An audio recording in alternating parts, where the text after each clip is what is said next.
A paz do Senhor, povo de Deus, que a graça do Senhor esteja sobre cada um de vocês. Me chamo Israel Lucas, servimos ao Senhor como pastor auxiliar na Igreja Evangélica Assembleia de Deus, aqui em Caxias, no estado do Maranhão. E para a honra e glória do Senhor, vamos ministrar a última lição da Escola Bíblica Dominical do ano de 2023, o último trimestre de 2023. Lição de número 14, que será ministrada, que maravilha, no dia 31 de dezembro de 2023, o último dia do ano de 2023, para a honra e glória do nome do Senhor. E finalmente, temos como título, fechando com chave de ouro, essa maravilhosa lição ministrada aos nossos corações e comentada pelo querido pastor Wagner Gabi, temos como título principal Missões e a Volta do Senhor Jesus. Repetindo, Missões e a Volta do Senhor Jesus. Esta lição que teve ou tem como título principal Até os Confins da Terra, pregando o Evangelho a todos os povos e até a volta de Cristo. Olha que maravilha. O texto áureo da presente lição encontra-se no Evangelho do nosso Senhor Jesus Cristo, conforme registrou Mateus capítulo 24, verso 14, que diz: E este Evangelho do reino será pregado em todo o mundo, em testemunho a todas as gentes, e então virá o fim. E tem como verdade prática, a grande comissão deve ser cumprida antes do arrebatamento da igreja. Aí fechando com chave de ouro, O tema não poderia ser outro. Repetindo, a grande comissão, ela deve ser cumprida antes do arrebatamento da igreja. Isso é óbvio, porque no céu não tem como fazermos missões, no céu não tem como pregar o evangelho, todos serão salvos, perfeitos, em Cristo Jesus, arrebatados. Estaremos com nossos corpos glorificados. Então, no céu não tem dons espirituais, não precisa de evangelismo, não precisa de discipulado.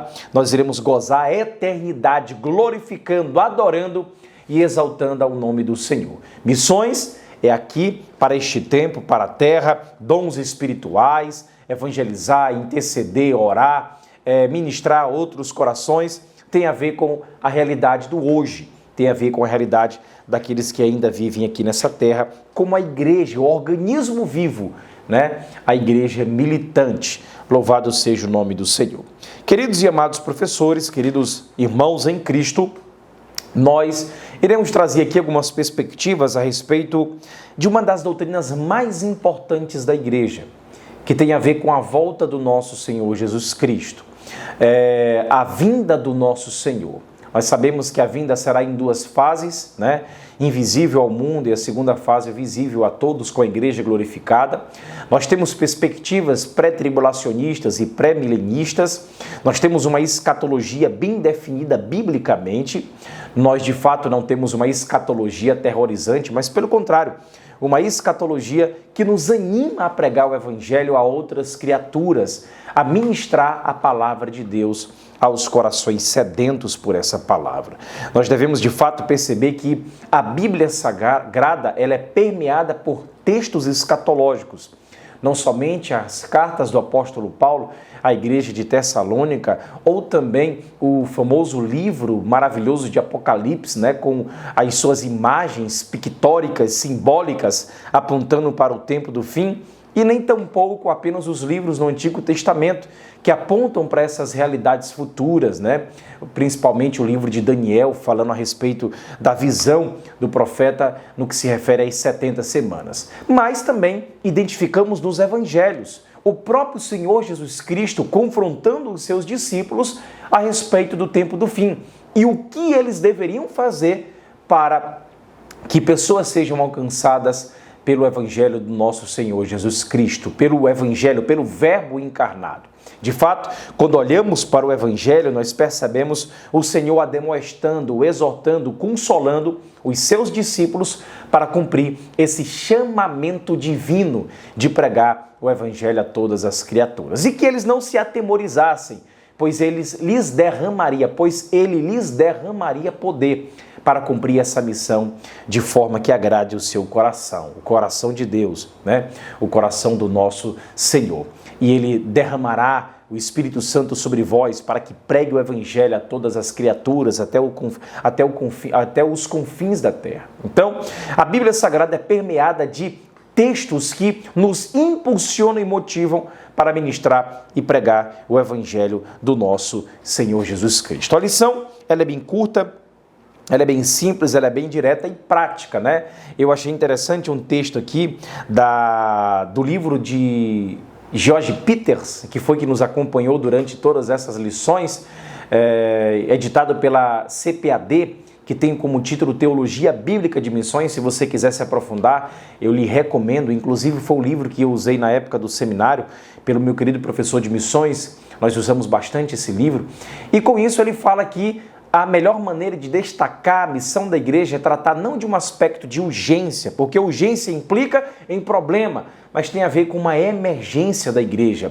Tem a ver com algo que devemos perceber como hoje, como uma realidade que deve ser alcançada todos os momentos em que estivermos aqui nessa terra, ok? Missões tem um aspecto emergencial. Missões tem a ver com uma atitude de fazer em prol do reino, pertencendo a esse reino, para a glória daquele que é o dono desse reino. Então, devemos perceber missões dentro dessa perspectiva. A bem da verdade, a Igreja Evangélica Assembleia de Deus não prega, uma escatologia aterrorizante, mas uma escatologia animadora que movimenta os nossos corações para ministrar para outras pessoas. E devemos perceber que quando olhamos para o contexto do Novo Testamento, nós percebemos que a realidade da mentalidade judaica estava permeada por esses aspectos da vinda do Senhor Jesus Cristo, bem como um Messias político que colocaria termo à opressão do Império Romano,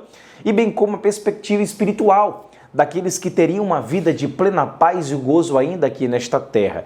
Infelizmente, os escritos conhecidos como pseudoepígrafos ou apócrifos no período intertestamentário, costumamos dizer que é um período chamado de silêncio profético, 400 anos onde o Senhor não interveio, não falou diretamente ao seu povo, mas a bem da verdade o inimigo quis atrapalhar esse silêncio.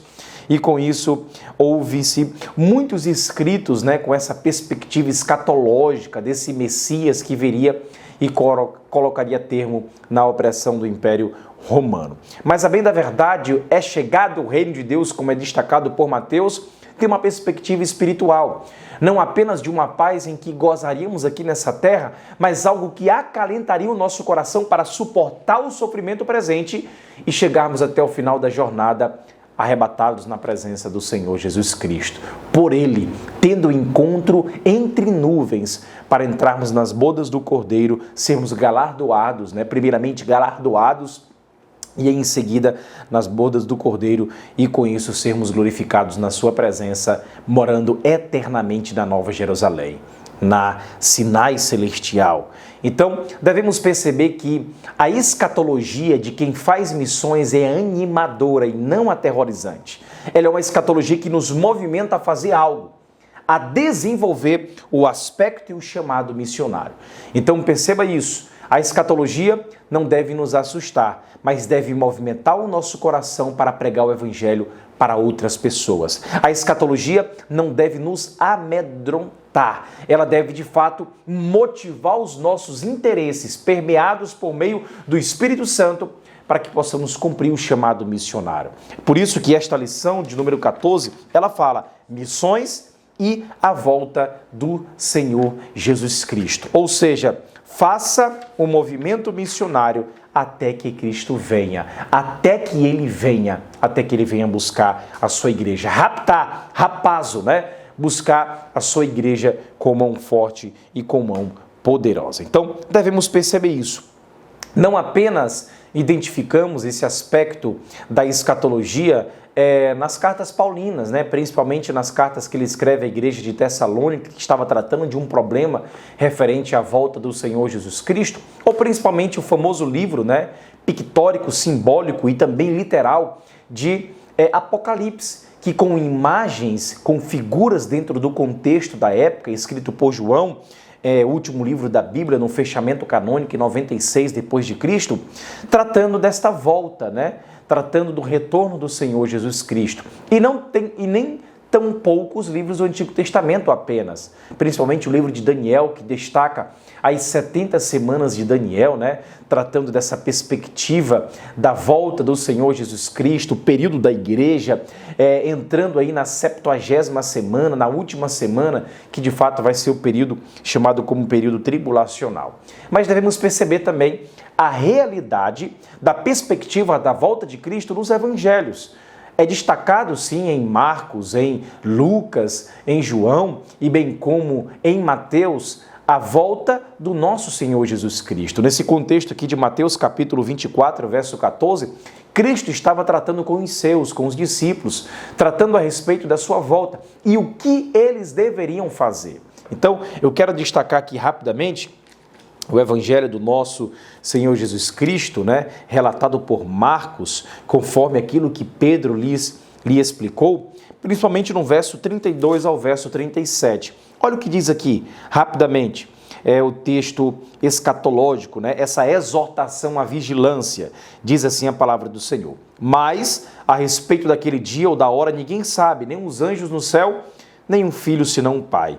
Estejam de sobreaviso e vigiem, porque vocês não sabem quando será o tempo. É como um homem que, ausentando-se do país, deixa a sua casa, dá autoridade aos seus servos, a cada um a sua obrigação, e ao porteiro ordena que vigie. Portanto, vigiem, porque vocês não sabem quando virá o dono da casa, se à tarde, se à meia-noite, se ao cantar do galo, se pela manhã, para que, vindo ele inesperadamente, não encontre vocês dormindo. O que, porém, digo a vocês, digo a todos, vigiem. Então, o chamado a missões é um chamado a estarmos acordados, cumprindo este evangelho, vigiando, cuidando daquilo que o Senhor colocou em nossas mãos de acordo com a sua vontade. Aqui no capítulo 13, verso de número 32 ao 37, Jesus ele está basicamente fazendo o uso de parábolas, né? O uso de parábolas para ensinar uma verdade eterna. Ou seja, na continuação do seu sermão profético, no monte ali, depois de sair do templo, Jesus foi para o Monte das Oliveiras e começou a ensinar sobre o juízo vindouro aos seus discípulos. É isso que nós percebemos. E aqui o que é destacado? A segunda vinda de Cristo. E devemos perceber, queridos professores, que é uma das doutrinas mais enfatizadas da Bíblia. Para vocês terem uma ideia, nós temos cerca de 300 referências a respeito da primeira vinda do nosso Senhor Jesus Cristo. E pasmem, no que se refere à segunda vinda de Cristo, nós temos mais de 2.400 referências de que ele voltará para buscar os seus, para buscar a igreja. E nós sabemos que a doutrina, né, da vinda do Senhor Jesus Cristo é uma das doutrinas mais distorcidas. Alguns, de fato, não acreditam. Outros tentam prever o momento da vinda e outros até creem, mas vivem como se ele não fosse voltar. Infelizmente, é uma realidade até de alguns crentes, né? Senhor, Maranata, a hora vem, Senhor Jesus, mas espera mais um pouco. Deixa eu cumprir primeiro aqui os meus desejos, projetos e sonhos aqui nessa terra, tá bom? Então, de fato, missões acalmam o nosso coração quando percebemos que o Senhor está prestes a buscar a sua igreja e não aterroriza a nossa mente. Pelo contrário, a Jerusalém Celestial, ela deve de fato trazer esse conforto de que um reino já chegou, de que um reino já foi inaugurado pelo nosso Senhor, de que vivemos em uma dispensação em que devemos não olhar para o nosso umbigo e nos preocupar com a nossa realidade que está à nossa volta apenas para ter conforto e paz passageiros. Muitas pessoas dizem assim: essa vida é muito curta. Eu quero aproveitar, eu quero me divertir, eu quero, de fato, usufruir daquilo que ela oferece. Se as pessoas estivessem preocupadas e entendido a realidade da eternidade, elas se santificariam mais. Porque muitas pessoas estão voltadas apenas a um pequeno lapso de tempo. Alguns chegam até 100, outros apenas a 60, 50, outros morrem muito novos. Mas se nós nos preocuparmos com a eternidade, nós perceberíamos que essa terra é uma oportunidade de, diante do Senhor, nos santificarmos e pregarmos o Evangelho para que mais pessoas sejam alcançadas e morem eternamente na presença do Senhor. Lá não há tempo, lá não há relógio, lá não tem momento de chegar ou de sair, no sentido de eu posso voltar aqui para essa terra e usufruir daquilo que eu usufruía antes. Não, lá seremos e estaremos perfeitos na presença do Senhor.